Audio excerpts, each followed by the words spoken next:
আসসালামু আলাইকুম রহমতুল্লাহ বারাকাতুহ। মুমিনের প্রত্যেকটা কথা হিসাব করে বলা উচিত।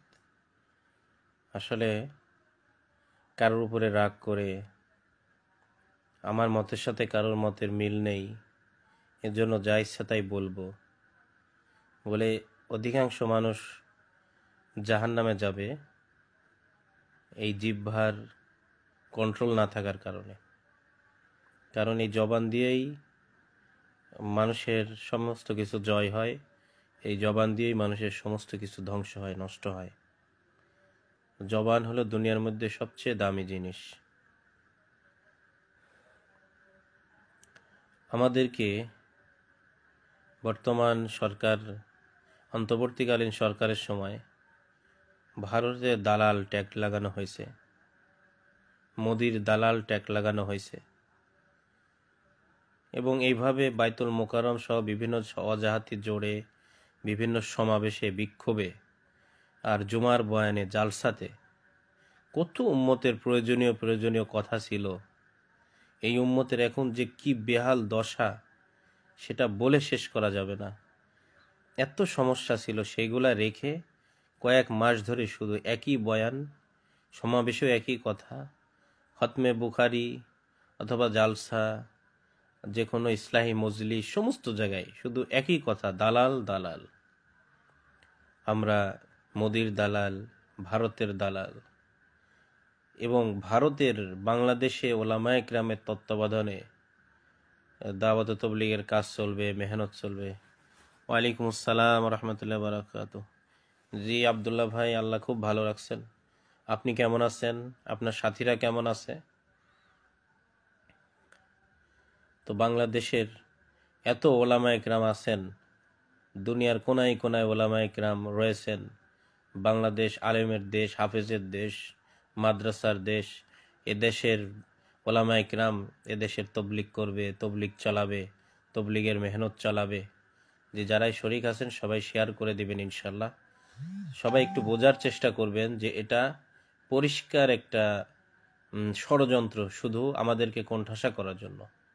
প্রকৃত বাস্তবতাকে মানুষের সামনে যাতে না আসে, সত্যকে আড়াল করার জন্য এটা পুরা একটা পরিকল্পনা।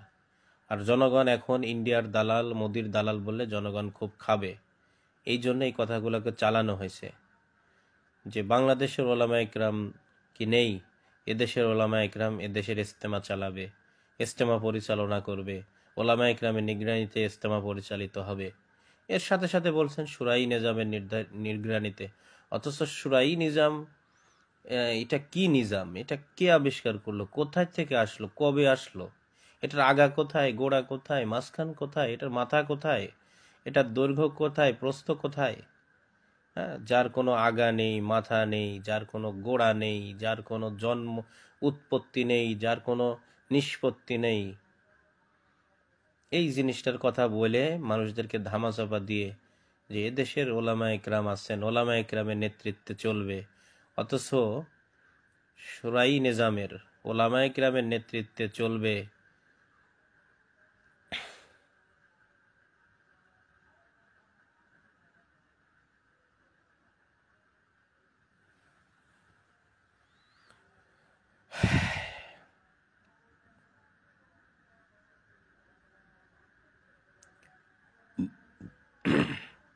ওলামা ইকরামের নেতৃত্বে চলবে, ওলামা ইকরামের নিগরানিতে চলবে। কিন্তু এদেশের ওলামা ইকরামের নিগরানিতে কিন্তু বর্তমান আলম ঈশ্বরের ইজতেমা চলতেছে না, ওই ইন্ডিয়ার ওলামা ইকরামই নেতৃত্ব দিচ্ছে। মাগরিব পরে এই প্রথম যে পর্ব এখন ওনারা করতেছে, ইজতেমা করুক, একটা না, দুইটা না, 5টা 10টা ইজতেমা করুক। যত ইজতেমা করবে তত দিনের মেহনত হবে, তত আল্লাহর কথা, রসুলের কথা হবে, তত মানুষ আল্লাহর রাস্তায় বের হবে। ওলামা একরাম আল্লাহর রাস্তায় দেশ বিদেশে সফর করবে। হ্যাঁ, বিদেশে, পৃথিবীর কত দেশের মধ্যে আল্লাহর কথা বলার কোনো ব্যক্তির লোক নাই, দিনের কথা বলার মতো মানুষ নেই, দিনই কোনো পরিবেশ নেই। ওই সকল দেশে বেশি থেকে বেশি 5 মাসের জামাত যাবে, ওলামা একরামের 2য় সালের জামাত যাবে, ওলামা একরামরা 5 মাসের জামাতের মধ্যে সময় দিবে। এভাবে পুরা দুনিয়ায় ইলম ছড়াবে, আমল ছড়াবে। আলহামদুলিল্লাহ, এটা ভালো। কিন্তু তাদের ইজতেমাটা দেখেন, এদেশের কোনো ওলামা ইকরামের নেতৃত্বে পরিচালিত হচ্ছে না। ওই আমাদেরকে যে ভারতের দালাল বলা হয়, ওই ভারতের আলেম দিয়েই ইজতেমা পরিচালিত হচ্ছে তাদের। ওই ভারতের দালাল দিয়েই তারা ইজতেমা পরিচালিত করতেছে। কত আফসোসের কথা। আমাদের ইজতেমাতে যেমন ভারত থেকে বড় বড় মুরব্বীরা আসেন, সেজন্য আমাদেরকে, এবং ভারতের সাদ সাহেবের বাড়ি ভারতে, ভারতের দালালি, ভারতের এরা শেখ হাসিনার উত্তরসূরি, কি যে এত ভাষা ব্যবহার করা হয়। ভারতের দালালদের কোনো প্রোগ্রাম চলবে না, তাদেরকে কোনো আমলের মধ্যে ইত্যাদি ইত্যাদি, যে একের পর এক মানে জঘন্য ভাষায় বলা হয়।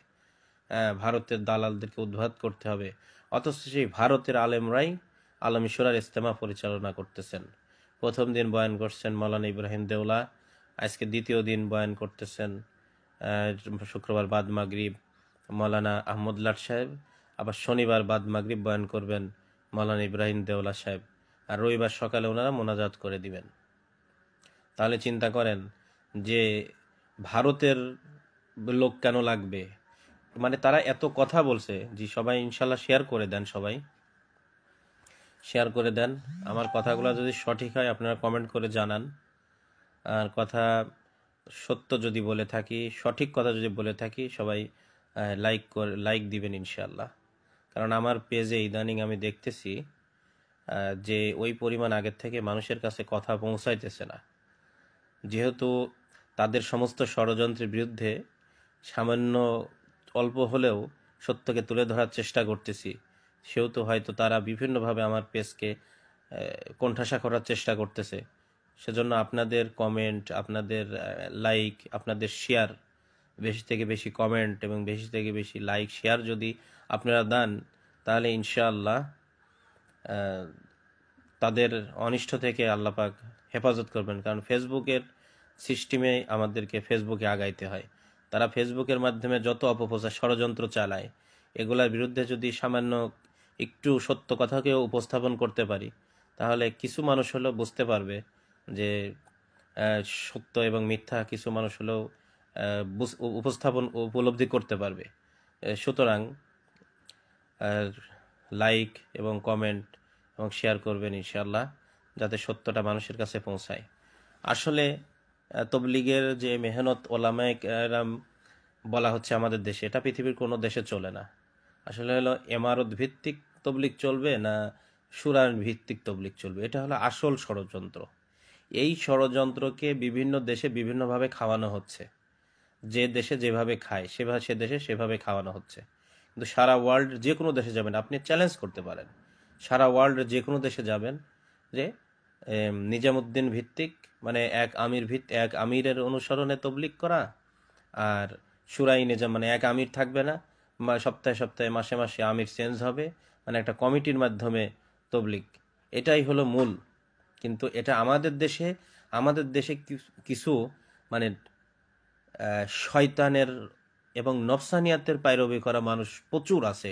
আর ইলেম কালাম কম থাকার কারণে আর নিজেদের আত্মগরিমা বেশি থাকার কারণে এই এমন এমন মুখরোচক কিছু কথাগুলি পেশ করা হয় যে এই কথাগুলি মানুষ খায় আমাদের দেশে। এটাই হলো সবচেয়ে বড় মুশকিল হয়ে গেছে। তো প্রকৃত আমাদের দেশের হালত হলো যে ওলামায়ে কেরাম বলে আমাদের দেশে একটা অপপ্রচার চালানো হয়। কিন্তু যে তবলিগের মধ্যে যে দুইটা আপোষে বহু দলের মধ্যে ইখতিলাফ হয়ে গেছে, হতেই পারে মতের মিল না হতে পারে, কিন্তু মূলত সুরাই নিজাম বলেন অথবা নিজামুদ্দিন অনুসারী বলেন, সবার কিন্তু নেতৃত্ব ইন্ডিয়া থেকেই দেওয়া হয়, ভারত থেকেই দেওয়া হয়।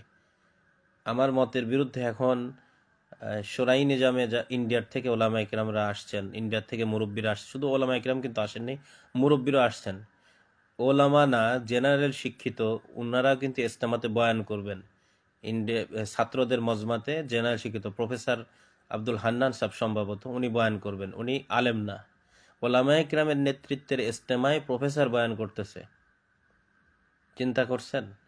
এই যে মিথ্যা কথাকে ছড়ায় মানুষকে বিভ্রান্ত করা কেন? কারণ যিনি যে বিষয়ে অভিজ্ঞ তিনি ইজতেমাতে সেই বিষয়ে বয়ান করবেন, এটাই স্বাভাবিক। ওলামায়ে কেরামও বয়ান করতে পারেন, সাধারণ জেনারেল শিক্ষিতরাও বয়ান করতে পারেন, এখানে আমাদের কোনো বাধা নেই, আপত্তি নেই। কিন্তু আমি কথা প্রসঙ্গে বলতেছি যে ওনারা যে ইব্রাহিম দেওলা সাহেব, আহমদ লাট সাহেব, এই ইজতেমার মেন 3 দিন মাগরিব বাদ যে বয়ান, এটাই হলো মেন বয়ান হয়। এই 3টা বয়ান যে ইন্ডিয়ার মুরব্বীরা পরিচালনা করতেছেন। বাংলাদেশের কোনো মুরব্বীদেরকে মাগরিবের বাদ বয়ান দেওয়া, অথবা বাংলাদেশের কত বড় বড় আলেম আছেন, মুফতি, মুহাদ্দিস, শাইখুল হাদিস, বড় বড় ইসলামিক দলের লিডার আছেন, তাদেরকে তো 10টা মিনিটের জন্য বয়ান দেওয়া হয়নি। তাদেরকে বয়ান দেওয়া হয়নি, কারণ দাওয়াত ও তাবলীগের মেহনতের বিষয়ে যারা অভিজ্ঞ তারা বয়ান করবেন। কিন্তু তারা যে কথাগুলো প্রচার করছে, কই এরকম কেউ তো বয়ান করলো না। আর বাংলাদেশে যে কজন মুরব্বী আছে ওনাদের, তারা কখন বয়ান করছে দেখেন, তারা কখন বয়ান করছে দেখ, আপনি খেয়াল করে দেখেন। কিন্তু মূল যে বয়ানটা করছে সেটা ইন্ডিয়ার মুরব্বীরা। আমরা কি এখন বলবো যে তারা ভারতের দালাল? কারণ দাওয়াত ও তাবলীগের কাজের মূল যারা পরিচালনা করেন উভয় পক্ষে তারা ভারতের। কিন্তু আমরা তাদেরকে কখনো ভারতের দালাল বলতে যাচ্ছি না। কেন? আমরা যদি এখন বলি যে কেন বাংলাদেশের বড় বড় আলেমদেরকে বয়ান দেওয়া হলো না, কেন ইব্রাহিম দেওলা সাহেবই বয়ান করবেন, কেন? আমরা তাহলে কি তোমরা ইব্রাহিম দেওলা সাহেবের পূজা করো? কেন আহমদ লাট সাহেবেরই বয়ান করতে হবে? তাহলে কি তোমরা আহমদ লাট সাহেবের ব্যক্তি পূজা করো? আমরা এই কথা কখনো বলবো না। কেন বলবো না? যে ইব্রাহিম দেওলা সাহেব, আহমদ লাট সাহেব তবলিগের পুরাতন এবং তবলিগের বিষয়ে এক্সপার্ট, জ্ঞানী। তো যে যে বিষয়ে অভিজ্ঞ এক্সপার্ট, সে বিষয়ে বয়ান করবেন। এখন একজন জেনারেল শিক্ষিত যে প্রফেসর আব্দুল হান্নান সাহেব, উনি ছাত্রদের মজলিসে বয়ান করবেন। উনি একজন প্রফেসর জেনারেল শিক্ষিত, কিন্তু উনি তবলিগের ব্যাপারে, ছাত্রদেরকে বয়ান করার ব্যাপারে উনি এক্সপার্ট, উনি অভিজ্ঞ, উনি বয়ান করতে পারেন। যে কেউ তবলিগের মেহনতে দীর্ঘদিন সময় দিচ্ছে, ফিকির করতেছে দেশ বিদেশে, সে ইজতেমার মাঠে যে কোনো সময়ের ওয়াক্তের বয়ান করবেন, সে যে কেউই হোক না কেন। ওয়ালাইকুম আসসালাম রহমতুল্লাহ। জি আলহামদুলিল্লাহ, আল্লাহ পাক ভালো রাখছেন। আপনি কেমন আছেন? আমাদের এই বিষয়ে কোনো আপত্তি নেই, কিন্তু আপনারা যে বিষয়গুলো আমাদের উপরে দোষ চাপাইছেন, যে ওলামা ইকরামের নেতৃত্বে তবলিগ চলবে, জেনারেল শিক্ষিতরা কেন বয়ান করবে, তাহলে আপনাদের ইজতেমাতে জেনারেল শিক্ষিত কেন বয়ান করতেছে? ওলামা ইকরামের নেতৃত্বে তবলিগ চলবে, আমাদের ওলামা ইকরামকে আমরা প্রাধান্য দেই না, তাহলে আপনাদের ইজতেমাতে বাংলাদেশের শীর্ষ কোনো আলেমকে কেন কথা বলতে দেওয়া হলো না? কেন কথা বলতে দেওয়া হলো না? এরপরে আসেন আর একটা কথা, যে ভারতের দালাল কথা প্রসঙ্গে কথা বলি, সত্য কথা। যার এই যে মানে আপনাদের এমন মন মাইন্ড হয়ে গেছে জানেন, আপনাদেরকে যাই বলবো আপনারা ওটা মানবেন না, কারণ উল্টা এর বিরুদ্ধে কথা বলতেই হবে, এর বিরুদ্ধে কথা বলতেই হবে। এটা আপনাদের মন মানসিকতা, এই মন মানসিকতা ইবলিসের মন মানসিকতা। এই মন মানসিকতা যারা শয়তানের ওহী মানে, যারা নফসকে রব মানে, তাদের মন মানসিকতা। আর মুমিনের মন মানসিকতা হলে একটা কথা যদি দোষ এসে যায়, হয় সে চুপ হয়ে যাবে, না সে চিন্তা করবে আসলে এটা আমার ভুল, এটা আমার পরিবর্তন করতে হবে। এখন আপনারা বলতেছেন যে দালাল কারা? যে ভারতের সরকারের সমর্থিত। একটা প্রমাণ যদি কোনোদিন দিতে পারেন, অথচ আপনারা যে প্রমাণ কি পরিমাণ, বিগত যখন সরকার ছিল তখন আমাদেরকে ভারতের দালাল বলেন নাই, কারণ ওই সরকারের সাথে ভারতের সুসম্পর্ক ছিল। শয়তানি করার জায়গা পান না, তাই না? ফাজলামো করার জায়গা পান না। প্রত্যেকটা কমেন্ট, আপনাদের প্রত্যেকটা মন মানসিকতা আল্লাহ পাকের এলেমের মধ্যে আছে। আপনাদের প্রত্যেকটা ভাষা, post, comment, video, Facebook live, কে কোন নিয়তে করা হচ্ছে, ফয়সালা হবে সেই নিয়তে, সব আল্লাহ পাকের এলেমের মধ্যে আছে। বিগত সরকার থাকার সময় কখনো আমাদের সাতপন্থীদেরকে বলা হয়নি যে ভারতের দালাল। কেন বলা হয়নি? যে বিগত সরকারের সাথে ভারতের সুসম্পর্ক আছে। ও এখন ওই সরকার চলে গেছে, এখন এই টোপটা দিলে মানুষ খুব খাবে, তাই না? এই ভারত সরকার এবং এই ভারতের বিজিবি, এই ভারতের ইসকন এবং আরএসএস, উগ্রবাদী হিন্দু সংগঠন, সবাই নিজামুদ্দিন মারকাজের বিরুদ্ধে লাগছে। 200-300 কেস হয়েছিল করোনা ভাইরাসের সময়, এবং নিজামুদ্দিন মারকাজকে সবসময় গবেষণায় রাখার জন্য, নিজামুদ্দিন মারকাজকে সবসময় প্রশ্নবিদ্ধ করার জন্য আলাদা একটা পুলিশ ফাঁড়ি রাখা হয়েছে নিজামুদ্দিনের পাশে। ফালতু কথা বলার জায়গা পান না? মুসলমান এত ফালতু হয় কিভাবে? একটা সীমা থাকা উচিত ফালতুর। যাক তাকে হলেই ভারত সরকারের দালাল। হ্যাঁ, এখন না, এরপরে যদি প্রমাণিত হয় তখন বলবেন না এর না অমুকের, এর না তমুকের। যে মুসলমানকে যে বিষয়ে অপবাদ দিবে, যদি সেই অপবাদের উপযুক্ত না হয়, তাহলে যে অপবাদ দিছে সে যদি তওবা না করে, সে ওই পাপ করে মারা যাবে। আমি একজনকে দালাল বলতেছি, যদি দালাল না হয় তাহলে আমি ওই দালালি করে মারা যাব। এটা কোরআন এবং হাদিসের সাক্ষ্য দিচ্ছে। সেজন্য খুব সাবধানতা অবলম্বন করা চাই। আজকে যে তাদের সমস্ত মূল বয়ানগুলা ভারতের মুরব্বীরা করতেছে, ওই ভারতের মুরব্বীদের বিরুদ্ধে একটা কেস পর্যন্তও হয়নি। ভারত সরকার একটা কেসও করেনি। কেস করছে সাদ সাহেবের নামে, কেস করছে নিজামুদ্দিন মার্কাজের নামে, কেস হয়েছে নিজামুদ্দিনের অনুসারী জামাতের উপরে। তাহলে একটা কেসও ইব্রাহিম দেওলা, আহমদ লাট সাহেব, একটা কেসও ওই কি বলে আলমী সুরার অনুসারী কোনো জামাতের উপরে হইল না কেন? আলমী সুরার মার্কাজের উপরে কেস হইল না কেন? আজ আলমী সুরার মার্কাজের পাশে পুলিশ ফাঁড়ি নেই কেন? শুধু নিজামুদ্দিন মার্কাজে কি হয়, কি করে, কোন দেশ থেকে মেহমান আসে, এরা কি কি আলোচনা করে, এদেরকে যে কোনো মানে সুরতে এদের দোষ কোনোভাবে পাওয়া যায় কিনা, মার্কাজ নিজামুদ্দিনের বিরুদ্ধে কোনোভাবে কোনো দোষ পাইলেই সেটা ছড়ায় দিয়ে নিজামুদ্দিন মার্কাজকে বন্ধ করো। কারণ এই মার্কাজের দ্বারা কি মেহনত সারা দুনিয়ার মধ্যে হইতেছে, এটার জন্য পুলিশ ফাঁড়ি পর্যন্ত রেখে দিয়েছে। এবং 200-300 কেস, কি পরিমাণ অত্যাচার! মার্কাজ 1-1.5 বছর বন্ধ করে রাখলো। জমিয়তে ওলামায়ে হিন্দ, আরশাদ মাদানী, মাহমুদ মাদানী সহ হিন্দুস্তানের আসাদুদ্দিন ওয়াইসি, বদরুদ্দোজা আজমল সহ বিভিন্ন পীর সাহেবরা, জামায়াত ইসলাম, আহলে হাদিস সবাই নিজামুদ্দিন মার্কাজ এবং সাদ সাহেব এবং নিজামুদ্দিন অনুসারী জামাতকে বাঁচানোর জন্য কেস লড়ছেন। শারীরিক, মানসিক, আর্থিক, রাজনৈতিক সমস্ত দিক দিয়ে নিজামুদ্দিন মার্কাজের পাশে দাঁড়াইছেন। সমস্ত কেসগুলার মোকাবেলা করছেন আরশাদ মাদানী সাহেব, জমিয়তে ওলামায়ে হিন্দ। আর আপনারা কোন হুজুরদের অনুসারী, কোন আকাবিরদের অনুসারী? পাকিস্তানের আকাবির না হিন্দুস্তানের আকাবির? যাদেরকে নিয়ে এসে বুখারী শরীফের দর্শ দেন, আর তাদের থেকে শিখতে পারেন না? তারা এসে বুখারী শরীফের দর্শ দিতে দিতে তাদের এত কান ভাঙান, তারপরেও তারা বয়ানের মধ্যে স্পষ্ট বলে লড়াই ঝগড়া করা যাবে না, কাউকে বাধা দেওয়া যাবে না, যার যার মতো কাজ করো, সবাই ভাই ভাই, সবাই হক পথে আছে, সবাই দুই মাযহাবের মতো, যে যেটা পছন্দ সে সেটা করো, এত পরিমাণ বলে যায়। কাকে অনুসরণ করেন? আর বড় বড় আজ থেকে ফালতু ফালতু কথা বলেন। মমিন ফালতু হয় না, মমিন অপবাদ দেয় না, মমিন ধোকা দেয় না, মমিন সাদাসিধা হয়, বিচক্ষণ হয়। মমিন কারোর ক্ষতি চায় না, অমঙ্গল চায় না। আপনি একটা মুসলমানকে এই হচ্ছে কি বলে একটা বিধর্মী দালাল বানায় দিচ্ছেন। অথচ একটা বিধর্মী দালাল, কোনো মুসলমান যদি বিধর্মী দালালও হয়ে থাকে, সে কিভাবে ভালো পথে আসতে পারে? এটা তো একজন নবীর ওয়ারিসের কাম। নবীর ওয়ারিসের কাম না যে খুঁজে খুঁজে মানুষকে ভণ্ড, কাফের, দালাল, নাস্তিক, মানুষকে জাহান্নামী, মানুষকে মানে শয়তানের দালাল, মানুষকে ইসরায়েলের দালাল, এইগুলা প্রমাণিত করে জনমনে মুসলমান এবং মুসলমানদের জামাত, মুসলমানদের উপরে আস্থা সরানো, এটা কোনোদিনও এই নবীর লেবাস পোশাকধারীদের কাজ না। কিভাবে মানুষদেরকে হক পথে নিয়ে আসার লাগে সেটা হলো কাজ।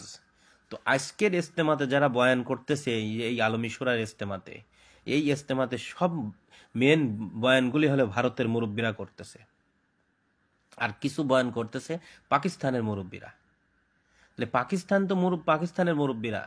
আমাদেরকে বারবার ট্যাগ লাগানো হয় যে পাকিস্তান আমাদের হচ্ছে, তারা আমাদের ক্ষতি করছে, এই করছে, সেই করছে, রাজাকার, ইত্যাদি ইত্যাদি কত কিছু। অথচ বিগত সরকারের দালাল আমাদেরকে বলেন, ভারতের দালাল বলেন। অথচ বিগত সরকারের সময় ভারতের আপনাদের সব মুরব্বীরা আসতো। পাকিস্তান যে বিগত সরকারের সাথে সুসম্পর্ক ছিল না, তারপর পাকিস্তান থেকে তাদের সব মুরব্বীরা আসতো। পাকিস্তান থেকে তাদের সব মুরব্বীরা আসতো, তখন সরকার ছিল পাকিস্তানের সাথে সুসম্পর্ক নাই, আর আমাদেরকে দালাল ট্যাগ লাগাই দিচ্ছেন।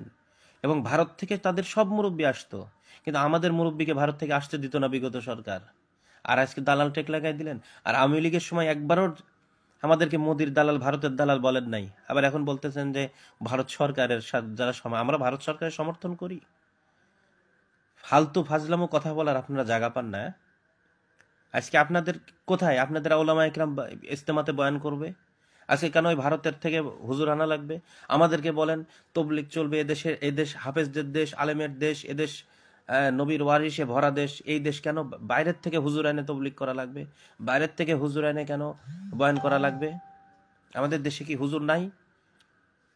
তাহলে আপনাদের যেটা ইস্তেমা আপনাদের তত্ত্বাবধানে চলতেছে, সেখানে ভারতের হুজুর আইনে কেন ইস্তেমা বয়ান করানো লাগবে? সেজন্য এই দালাল হালাল বলে এই পাবলিক আর এখন পাগল নাই, বুঝছেন? পাবলিক এখন পাগল না, এই পাবলিক এখন সবকিছু জানে, বোঝে। এই পরিমাণ অপপ্রচারের হাতিয়ার বানাইছেন আজকে টেলিভিশন চ্যানেলকে, পেপার পত্রিকাকে, সংবাদপত্রকে, এবং এই ইউটিউব, হোয়াটসঅ্যাপ, ফেসবুককে এই পরিমাণ শয়তানির আঁকড়া বানায় নিছেন যে ডাহা ডাহা মিথ্যা কথা এবং এত বাজে বাজে কথা দিয়ে পুরা অপপ্রচার করে পুরা দেশের মধ্যে একটা কোণঠাসা করার একটা মহা ষড়যন্ত্র শুরু করছেন। সেজন্য আপনাদেরকে বলি যে আমরা কখনো কিন্তু দালাল বলবো না, শুধু উদাহরণের জন্য বলতেছি যে কেন আমাদেরকে এই এই ট্যাগ লাগায় মানুষকে কি বুঝাইতে চান। আর এই ট্যাগ লাগানোর দ্বারা এই যে মিথ্যা মিথ্যা কথাগুলো আমাদের উপর অপবাদ দিচ্ছেন, যদি তওবা না করেন, লজ্জিত না হন, এর থেকে ফিরে না আসেন, তাহলে কোরআন এবং হাদিস সাক্ষী দিচ্ছে যে আপনি অথবা আপনারা এই পাপে লিপ্ত হয়ে তারপরে মারা যাবেন। আমরা দায়ীরা কখনো তা চাবো না। দয়া করে অপবাদ না দিয়ে সত্য পথে আমাদের সাথে লড়ুন, আমাদের সাথে সত্য পথে আমাদের সাথে বিতর্ক করুন, সত্য পথে তর্ক করুন, সত্য পথে মোকাবেলা করুন। আপনার মতের বিপক্ষে গেলে আপনি একজনকে দালাল ট্যাগ লাগাই দিবেন, অথচ সেই দালালের দেশের মানুষটিকে দিয়ে বয়ান করাইতেছেন। আপনাদের এত বাংলাদেশে এত বড় বড় বুজুর্গ, তাদেরকে একটা আসরবাদ জোহরবাদ বয়ানও তার করাতে পারলেন না। আর ওলামা ইকরামের নিগরানিতে ইজতেমা চলবে, সেই ওলামা ইকরামের নিগরানির ইজতেমার মধ্যে জেনারেল শিক্ষকরা কেন বয়ান করেন?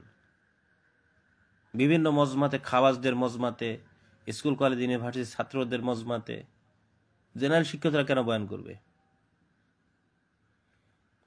এবং নিজামুদ্দিন মানে ইন্ডিয়াতে, ভারত থেকে আপনাদের যে জামাতটা আসছে, সেখানে জেনারেল শিক্ষক কতজন আছে দেখেন তো। এই যে কেনই মিথ্যা কথা অপপ্রচার চালান যে ওলামা ইকরামের তত্ত্বাবধানে, ওলামাদের নিগরানিতে, হ্যাঁ, ওলামাদের ইয়েতে চলবে, ওলামাদের গায়রে আলেম কিভাবে বয়ান করলো? এবং আপনাদের যে জামাত আসে তার মধ্যে গায়রে আলেম কয়জন আছেন? কিন্তু এটা গায়রে আলেমের মেহনত না, এটা উম্মতের মেহনত। যে যে বিষয়ে এক্সপার্ট, পারদর্শী, সে সেই বিষয়ে বয়ান করবেন, যদিও সে আলেম হোক অথবা গায়রে আলেম হোক। এটা হলো প্রকৃত। কিন্তু আমরা কখনো এই কথা বলতে যাই না। আর দাওয়াত তবলিগের মেহনতের আমাদের সাথে মতের মিল পড়ে নাই। যে কয়জন বের হয়ে চলে গেছেন, মাত্র 150 জন মুকিমিন হজরতের মধ্যে 7 জন বাড়ায় চলে গেছে। আর আপনারা মিথ্যা অপবাদ তহমত চাপায় দেন যে নিজামুদ্দিন থেকে সবাই চলে গেছে, পাকা হয়ে গেছে, উনি একা। অথচ 150 জন মুকিম যারা নিজামুদ্দিনে অবস্থান করে পুরা দেশের বাইরের মেহনতের আঞ্জাম দেন, তাদের মধ্যে থেকে 7 জন চলে গেছে। আর এখন তো বর্তমান ইল্লা মাশাআল্লাহ আলহামদুলিল্লাহ পুরা ইন্ডিয়ার সমস্ত 28-29টা প্রদেশ থেকে জিম্মাদার সাথীদেরকে বাছাই করে করে, যারা ফিকির করে কাজ করে, তাদেরকে নিয়ে বড় জামাত বানায় সারা দুনিয়াতে এবং সারা দেশের মধ্যে একই টাইমে একাধিক জোড় ইজতেমা বিশ্বের বিভিন্ন দেশের মধ্যে এখন করা হচ্ছে। হযরত জি এখন আমলা মানে জিম্মাদার সাথী অনেক বেশি বাড়ায় ফেলছে। এবং আকসার ওলামা একরাম আর নিজামুদ্দিনের সমস্ত সেকশন ওলামা একরামের নিগরানিতে চলতেছে। দয়া করে এই মিথ্যা অপবাদ দিবেন না। এই উম্মতকে ফালতু বিষয়গুলো নিয়ে উম্মতের ব্রেন ওয়াশ করে উম্মতকে আরেক দিকে নিয়ে যাওয়ার চেষ্টা করেন না। আজকে আমাদেরকে ভারতের দালাল বলে বলে বলে বলে বাজে বাজে কথা বলে বলে ওলামা ইকরামের নিগরানিতে ইজতেমা চলবে বলে আপনার আজকে কোথায়? আজকে কেউ যাচ্ছেন জামাতের সাথে ঐক্য করতে, কেউ যাচ্ছেন বিএনপির সাথে আজকে মিটিং করতে, কেউ আবার জুলাই আন্দোলনের সরকার পতনের 2 দিন আগে বিগত সরকারের সাথে মিটিং করছেন। কেন এই এরকম ব্যবহার হবে? কেন আপনাদের কেন হবে? শরিয়া কায়েম করবেন, দিন কায়েম করবেন, যারা দিনের বাইরে এদের সাথে লিয়াজু, এদের সাথে লিয়াজু, এদের সাথে লিয়াজু, আর সামনে সামনে এসে এইসব হুঙ্কার মারবেন কেন? আজকে ইজতেমার মাঠে আপনারা কেন নেই? এই যে যারা ওয়াজাহাতি জোর হুঙ্কার, এদের অধিকাংশ আজকে ইজতেমার মাঠের মধ্যে নেই। হয়তো 1 ঘন্টা গেছে, 2 ঘন্টা গেছে, একবেলা গেছে, আর নাই।